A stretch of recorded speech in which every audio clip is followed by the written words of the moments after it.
नमस्कार विद्यार्थी मित्रों, कक्षा 9। अब हम आज पढ़ेंगे ग्रामर में। तो हम व्याकरण विभाग में पढ़ेंगे मुहावरे। तो मुहावरों के बारे में आप जानते हो शायद।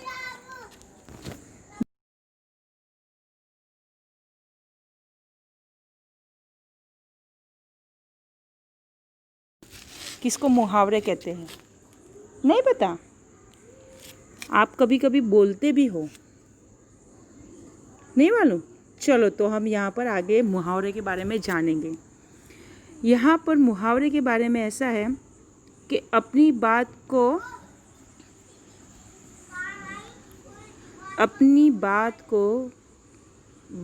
को प्रभावपूर्ण बनाने के लिए लोग मुहावरे और लोकोक्तियों का प्रयोग करते हैं। इससे गंभीर भावों को भी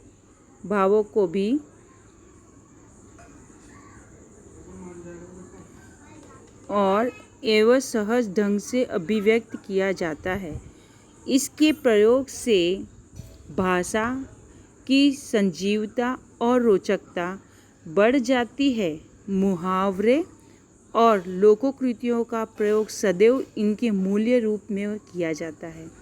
जैसे कि हमको अगर कोई मुहावरा बोलना है ना, उदाहरण के तौर पे अगर बोले तो 9 2 11 हो जाना, इसका अर्थ क्या होता है पता है आपको? आप जानते भी हो, नहीं मालूम? अरे आप जानते हो, बताइए। 9 2 11 हो जाना। चलो मैं इसका 9 2 11 हो जाने का मतलब है भाग जाना। और इसका हम वाक्य में कैसे प्रयोग करेंगे बताओ?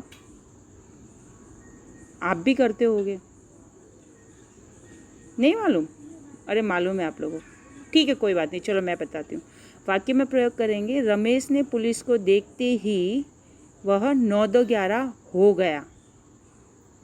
तो यहाँ पर रमेश किसे देखकर 9 2 11 हो गया? पुलिस को देखकर।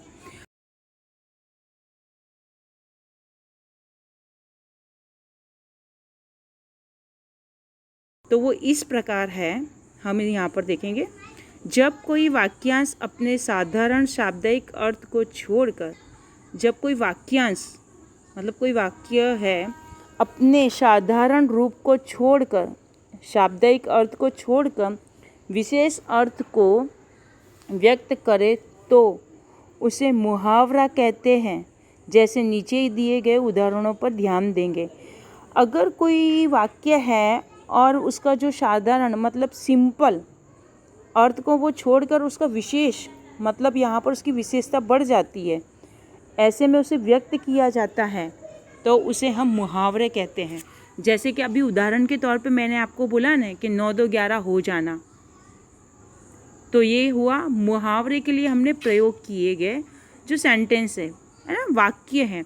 अब यहाँ पर हम उदाहरण के तौर पे देखेंगे कि मुहावरा किसे कहते हैं, शाब्दिक अर्थ किसे कहते हैं और विशेष अर्थ किसे कहते हैं। तो यहाँ पर मुहावरा कहेंगे चिकना घड़ा। घड़ा कैसा है?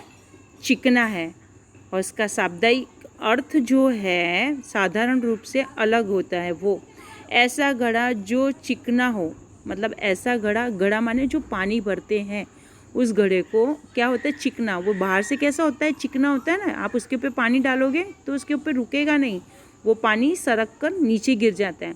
अब उसको विशेष अर्थ में अगर हम कहेंगे तो कैसे कहेंगे? जिस पर किसी बात का असर ना हो, मतलब उस व्यक्ति के ऊपर, उदाहरण के तौर पर जिस पर घड़े के ऊपर पानी डाला वो पानी रुका नहीं और वह गिर गया।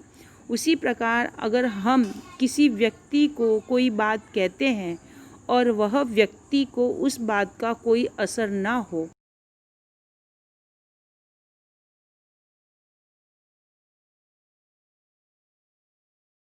कैसा है? चिकना घड़ा है। कैसा? कि किसी भी बात का प्रभाव उस पर नहीं पड़ता है।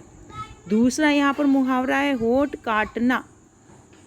शाब्दिक अर्थ होगा होठों को काटना, मतलब आपके जो लिप्स हैं, जो ओंठ है ना, होठ, उसको काटना, तो होठों को काटना। इसका विशेष अर्थ होगा आश्चर्य में पड़ना, अचानक, है ना। अचानक कोई आपके घर आ जाए, आपको पता भी ना हो, और आपका दरवाज़ा, आपका द्वार खोल कर वो अंदर प्रवेश करे और आप उसे देखकर एकदम शौक में हो जाओ, एकदम चौंक जाओ, तो आश्चर्यचकित हुआ कि नहीं हुआ, है ना। तो कैसे हम इसका वाक्य में कैसे प्रयोग करेंगे? वाक्य में हम इसका इस तरह से प्रयोग करेंगे कि सीता के घर मामा का अचानक आ जाना। सीता के घर अचानक मामा का आ जाना, है ना। अचानक कक्षा में अध्यापक का प्रवेश करना। अगर आपका फ्री पीरियड है और अचानक एकदम से आप लोग आवाज़ करें और अचानक कक्षा में अध्यापक का प्रवेश करना, तो चौंक जाओगे ना, चुपचाप अपनी अपनी जाके जगहों पे बैठ जाओगे कि नहीं बैठ जाओगे, है ना। इसके आगे का जो मुहावरा है, रात दिन एक करना। रात दिन एक करना मतलब खूब मेहनत करना। रात और दिन को एक करना मतलब होता है खूब मेहनत करना, कड़ी मेहनत करना।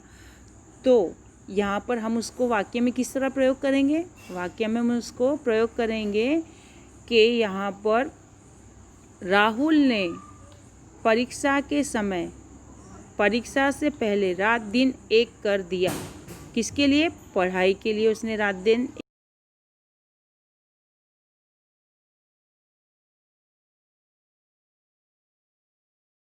जो बच्चे कक्षा में प्रथम आते हैं तो वो पढ़ाई भी रात दिन एक करके करते हैं ना, मेहनत करते हैं ना, ठीक है। इसी प्रकार आगे देखेंगे हम। यहाँ पर उसको और भी हम उसकी जो है व्याख्या उसको बहुत अच्छे से हम समझा सकते हैं, ठीक है। तो यहाँ पर उसको कैसे समझाएंगे हम? यहाँ पर उसको, यहाँ पर है जिस कोई शब्द, समूह या वाक्य, मतलब जब कोई शब्द समूह माने दल, या वाक्यांश या वाक्य बहुत सारे, अपने सामान्य अर्थ को छोड़कर, जो उनका सामान्य मतलब सिंपल सादा जो अर्थ है उसे छोड़कर किसी विशेष अर्थ की अभिव्यक्ति करता है। मतलब किसी विशेष अर्थ को, मतलब सामान्य अर्थ को छोड़कर उसकी विशेष अर्थ में उसकी अभिव्यक्ति होती है, बदल जाता है, तो उसे मुहावरा कहते हैं। उसे क्या कहते हैं? मुहावरा कहते हैं, है ना। मुहावरे में देखो कभी कभी ऐसा भी कहा जाता है कि जैसे यहाँ पर दिया गया है उदाहरण के तौर पे, छत्रपति शिवाजी मुगलों की आंखों में धूल झोंककर कारागार से फरार हो गए थे। मतलब धूल झोंक के उन्होंने ज़मीन पे से धूल उठा के उनकी आंखों में नहीं झोंकी। यहाँ पर आंखों में धूल झोंकना ये एक मुहावरा है, तो इसका वाक्य में इसका प्रयोग किया है। तो धूल मतलब वो जो उठा के फेंकना नहीं है, यहाँ पर उन्होंने क्या किया, इस वाक्य में आंखों में धूल झोंकने का प्रयोग मतलब धोखा देकर।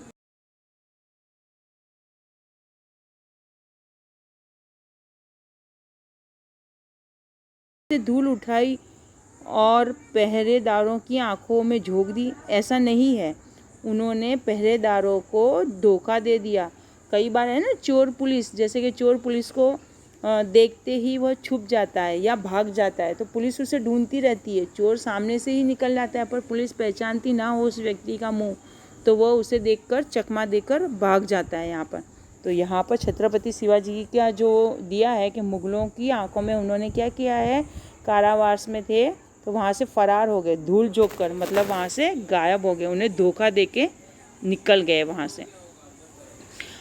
अगला है, मुहावरे के प्रयोग में निम्नलिखित सावधानियां बरतनी चाहिए। जब हम मुहावरे बोलते हैं, लिखते हैं या उनको जब हम समझते हैं या उनको जिस रूप में परिवर्तित किया जाता है, उस वक्त हमें उन सारी बातों को ध्यान में सावधानियां रखनी चाहिए, जो इस प्रकार हैं। नंबर 1, मुहावरों का प्रयोग उनके असली रूप में ही करना चाहिए। जो उनका असली रूप है उसी में ही उनका प्रयोग करना चाहिए, उसका रूप या उस वाक्यों को बदलना नहीं चाहिए। उनके शब्द बदले नहीं जाते हैं, जैसे उनके जो शब्द हैं उन्हें बदले नहीं जाते। जैसे माने उदाहरण के तौर पे, अक्ल का दुश्मन एक मुहावरा है, मतलब अक्ल का दुश्मन। कभी कभी ऐसा होता है ना कि लोग अपनी अक्ल का प्रदर्शन करते हैं, यदि इसके स्थान पर अकल का शत्रु प्रयोग किया जाए या 9 2 11 होना, जैसे मैंने आपको पहले बताया कि अकल का शत्रु भी प्रयोग कर सकते हैं, लेकिन यहाँ पर 9 2 11 होना की जगह पर 8 3 11 होना किया जाए तो सर्वथा अनुचित होगा। ठीक है,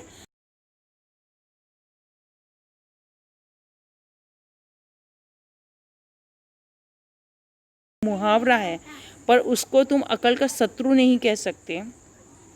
ठीक है, 9 2 11 होना वह भी उसका प्रयोग नहीं कर सकते। 9 2 11 के बदले में तुम 8 3 11 होना, ये उसका अनुचित हुआ अर्थ।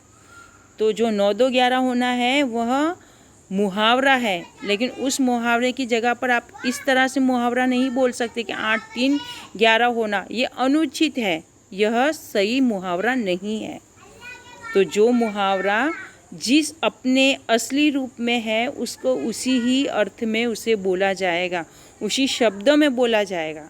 उसके जो शब्द और जो उसके वाक्य हैं उसे हम बदल नहीं सकते। ठीक है, दूसरा देखेंगे आगे हम, मुहावरे वाक्यों में ही शोभित हैं, अलग नहीं। जो मुहावरे हैं उनका अर्थ निकलता है और उनको वाक्यों में वाक्य उनके बनते हैं, लेकिन वे अलग नहीं होते।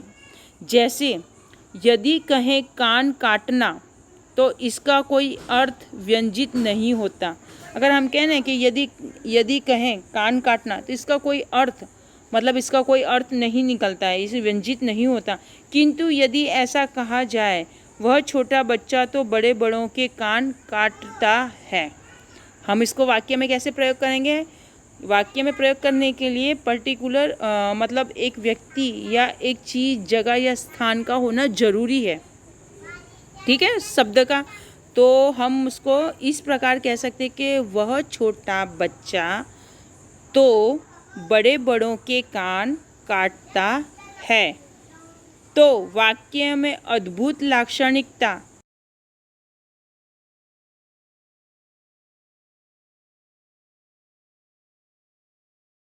वाक्य जो बोलने की जो तरीका है उसमें अद्भुतता, लाक्षणिकता मतलब एक चीज़ को केंद्रित करके बताया गया, उसकी लाक्षणिकता, लालित्य और प्रवाह है। तो ये वाक्य सही तरीके से बोला गया है और ये मुहावरा भी सही है।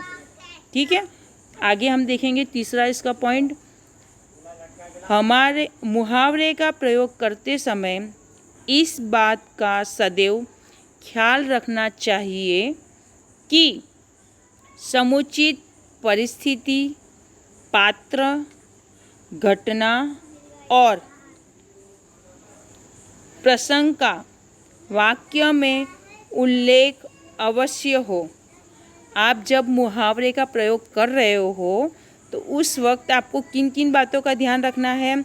यहाँ पर जहाँ पर मैं बोल रही हूँ उसको आप अंडरलाइन करिए, उसके नीचे लाइन खींचिए।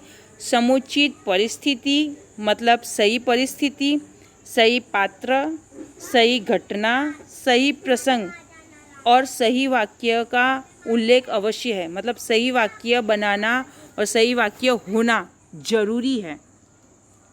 केवल वाक्य प्रयोग कर देने पर संदर्भ के अभाव में मुहावरे अपने अर्थ को अभिव्यक्त नहीं कर सकते। आपने सिर्फ एक वाक्य का प्रयोग किया और उसका जो वाक्य का प्रयोग करने के बाद उसका संदर्भ के अभाव में अगर उसको वह वाक्य सही नहीं है, ठीक है, तो मुहावरों का जो अर्थ है वो अभिव्यक्त नहीं हो पाता, उसे आप समझा नहीं पाओगे, समझ नहीं पाओगे। इसीलिए इन सब चीज़ों का होना बहुत ज़रूरी है। ठीक है, तो तीसरे पॉइंट में जो दिया गया है नीचे समुचित, इसके नीचे आप लाइन खींचिए लिखकर नोटबुक में, समुचित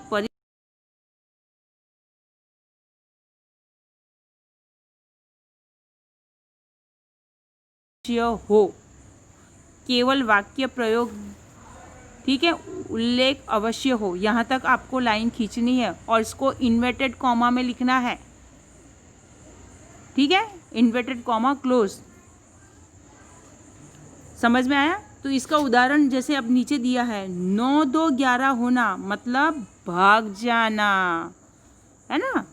बच्चे जब खेलने जाते हैं और क्या करते हैं कि मम्मी पापा से छुप के खेलने जाते हैं और पापा अचानक से सामने आ जाए, आप खेलते हो तो आप उस वक्त क्या करोगे? पापा के पास नहीं जाओगे ना, क्या करोगे? आप भाग के वहाँ से 9-2-11 हो जाओगे, मतलब आप वहाँ से गायब हो जाओगे, छुप जाओगे आप वहाँ से। या तो आप घर चले जाओगे या तो वहाँ से हट के आप कहीं छुप जाओगे।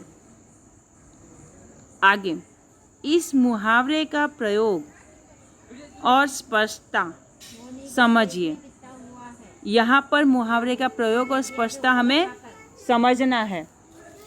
वाक्य प्रयोग, शेर को देखते ही हिरण 9-2-11 हो गया।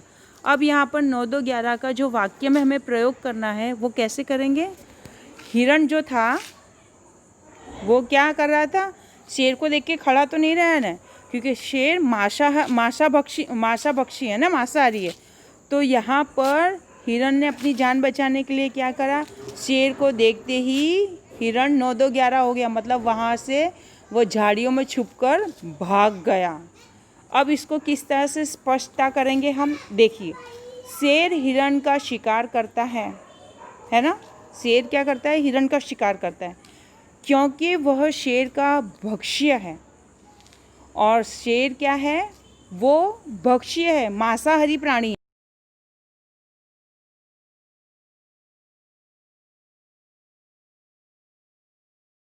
भी जो होगा जीव या जानवर या पशु पक्षी, वो सामने से मरने नहीं जाएगा।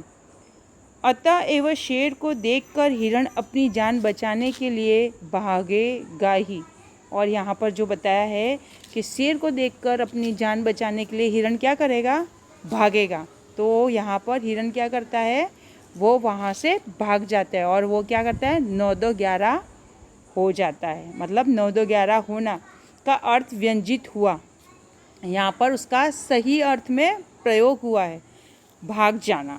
ठीक है, तो शेर को देखते ही हिरण क्या करता है? 9-2-11 हो गया। इसके आगे यह है, यदि सीधा ऐसा वाक्य बनाया जाए, हिरण 9-2-11 हो गया, तो मुहावरे का अर्थ बिल्कुल स्पष्ट नहीं हो पाएगा। हो पाएगा मुहावरे का अर्थ स्पष्ट? क्या आपको पता चलेगा कि मुहावरा बोला गया है? नहीं। तो हिरण को जो हमें है, इस वाक्य को बनाने के लिए हमें क्या करना पड़ेगा? शेर को देखते ही हिरण क्या हो गया? 9-2-11 हो गया, है ना? तो ये हो गया एक मुहावरा। स्पष्ट रूप से यह वाक्य अपने स्थान पे और सही क्या है? सही स्पष्टता, इसका जो भाव है वो मुहावरे का सामने दिखाई देता है और यह वाक्य में इसी तरह प्रयोग होता है। चौथा नंबर, मुहावरे का एक विलक्षण अर्थ होता है। अब यहाँ पर जो मुहावरे का, अब आप सोचोगे कि विलक्षण अर्थ कैसा होता है? समझ में आ रहा है? नहीं? अगर नहीं आ रहा है तो आप बोल सकते हो, अपना आपका सजेशन या जो कमेंट बॉक्स में आप लिख के मुझे भेज सकते हो। मुहावरे का एक विलक्षण,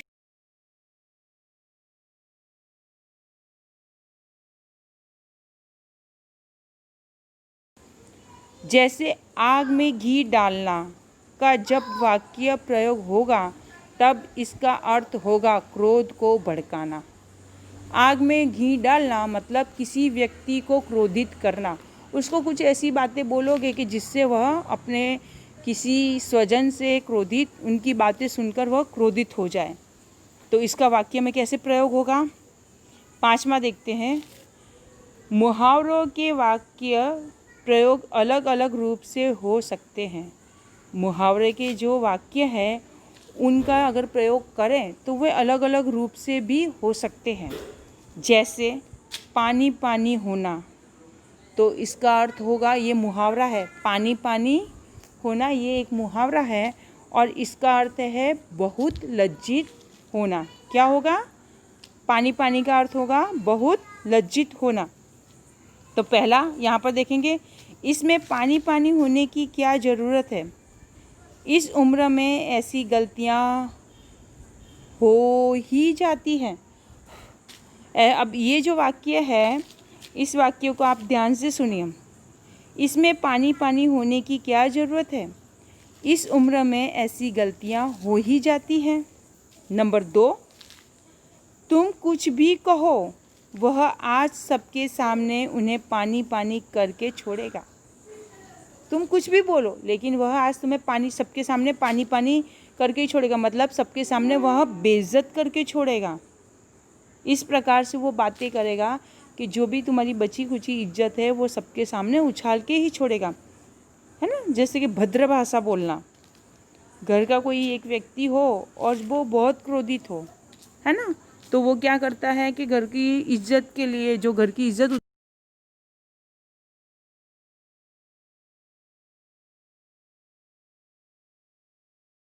की बातें करके और फिर गाली गलौज करेगा घर वालों को, तो घर को क्या करेगा, घर वालों को लज्जित करेगा, है ना। तो वो घर वालों को क्या कर देगा, पानी पानी कर देगा। तीसरा, बाद में जरूर दम है, मतलब यहाँ पर तीसरा, बाद में जरूर दम है, तभी तो वह व्यक्ति आज मेरे सामने पानी पानी हो गया। आप कोई बात जब बोलते हो तो वह बात में दम, मतलब उस बात का सही अर्थ और उस बात में वजन होना, आप जो बोले वो पूरी सच है, सत्य होनी चाहिए, तभी उस बात में दम होगी और तभी व्यक्ति आज मेरे सामने क्या होगा, पानी पानी। तब वह व्यक्ति की जो बात, जो आपकी जो सच्ची है, वो जो झूठ बोल रहा है, उसको सच सामने रखने पे और आप उसकी पूरी सच्चाई खोल के रख दोगे तो वह व्यक्ति क्या हो जाएगा, सबके बीच में लज्जित हो जाएगा और उसको हम कहेंगे पानी पानी होना। चौथा, बड़ी सभा में पोल खुल जाने में मुखिया जी पानी पानी हो गए। अब यहाँ पर इस वाक्य का देखिए आप, बड़ी सभा में मतलब एक सभा भरी हुई है, एक दल जहाँ पर बहुत सारे लोग इकट्ठा हैं, उस सभा के अंदर मुखिया जी की पोल खुल जाती है और मुखिया जी क्या हो जाते हैं, सबके बीच में पानी पानी होना, मतलब सबके बीच में वह क्या हो गए, लज्जित हो जाते हैं, है ना। आगे अब यहाँ पर बहुत सारे ऐसे मुहावरे हैं जिनका अर्थ और वाक्य में भी प्रयोग किया है। ऐसे मैंने 12 मुहावरे आपको ढूंढ के मैंने इसमें रखे हुए हैं आपके सामने। तो ये 12 मुहावरे हैं, मैं एक बार इसे पढ़ के और इसका जो अर्थ है वाक्य में किस तरह से प्रयोग किया है वह भी आपको समझा देती हूँ। इसी तरह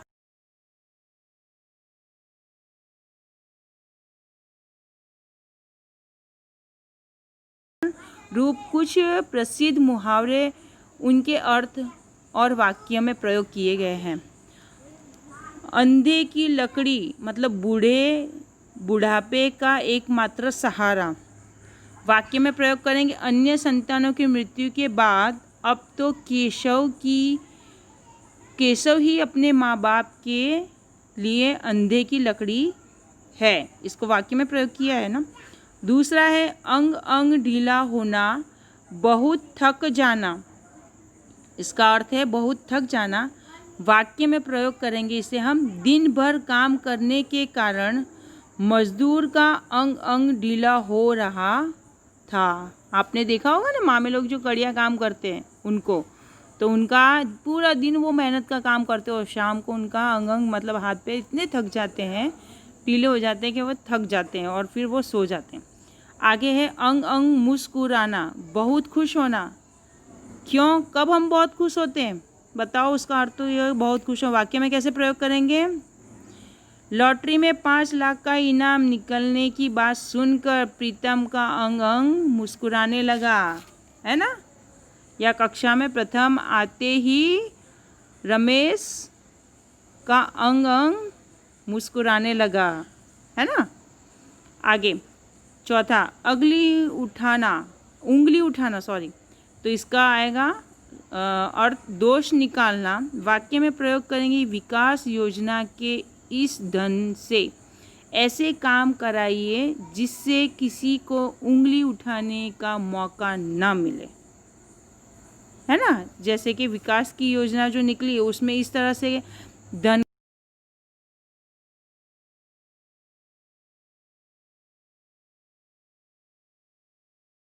काम करना पड़ेगा ना उसके लिए।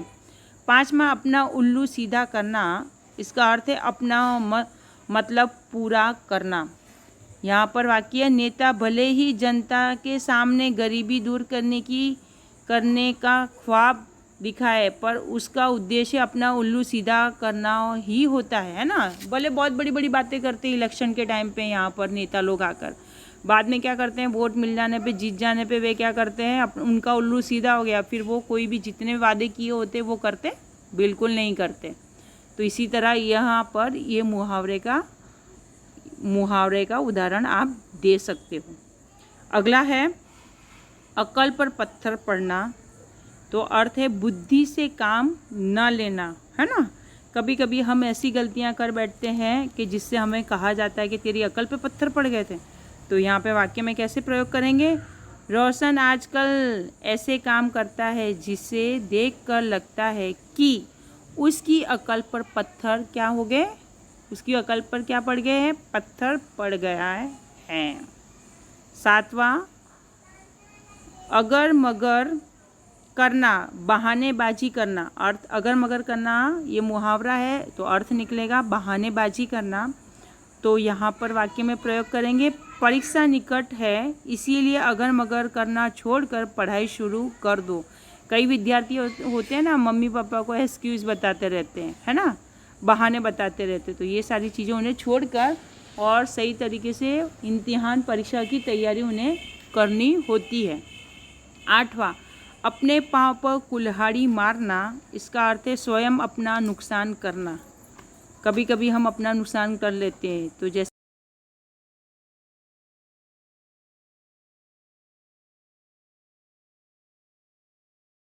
पाँव पर कुल्हाड़ी मारने के जैसा है। कई बार ऐसा होता है कि सरकारी नौकरी लगी हो और हम सोचते हैं कि उसे छोड़कर खुद का ही बिजनेस क्यों ना चालू करें, है ना, खुद का ही धंधा क्यों ना चालू करें। तो यहाँ पर क्या होता है कि अपने ही पैर पर कुल्हाड़ी मारने के बराबर होता है। तब इस वाक्य का आप ये मुहावरे का प्रयोग कर सकते हो। 9वां है अपने मुँह मियाँ मिट्ठू बनाना, अपनी प्रशंसा स्वयं करना, है ना। जब कोई आपकी तारीफ नहीं करे तो आप अपने ही मुँह क्या कर सकते हो, प्रशंसा कर सकते हो। तब ये वाक्य का प्रयोग हो सकता है कि अपने मुँह मियाँ मिट्ठू बनाना। तो वाक्य में किस तरह से हम बोलेंगे, तुम कोई काम तो करते नहीं हो, बस अपने मुँह मियाँ मिट्ठू बनाते रहते हो, है ना। अपने ही मुँह अपनी मैं ये कर दूंगा, मैं वो कर दूंगा, लेकिन कुछ काम किया है कभी, करके बताया, सिर्फ अपनी तारीफ अपने ही मुँह से करते हो। आगे 10वां आंखें चुराना, मिलने से बचते फिरना। मिलने से बचते फिरना, है ना। आपसे अगर किसी को काम है और कोई आ गया तो आप क्या करोगे, उससे छुपते फिरोगे या उसे मिलोगे ही नहीं। तो वाक्य में प्रयोग करेंगे जब से वह पैसे ले गया है तब से घर आना तो दूर आंखें चुराने लगा है। या तो यहाँ पे किशोर जब से पैसे ले गया है तब से घर पर आना तो दूर वह क्या करने लगा है, सामने भी दिखे तो आंखें चुरा के रास्ता काट के छुप जाता है, चला जाता है ना। 11वां आँखों में धूल झोंकना। तो यहाँ पर उसका अर्थ होगा धोखा देना और इसे हम वाक्य में प्रयोग करेंगे गहने दूने करने के नाम पर तांत्रिक ने उसके सारे आभूषण उठाए और आँखों में धूल झोंक कर चलता बना।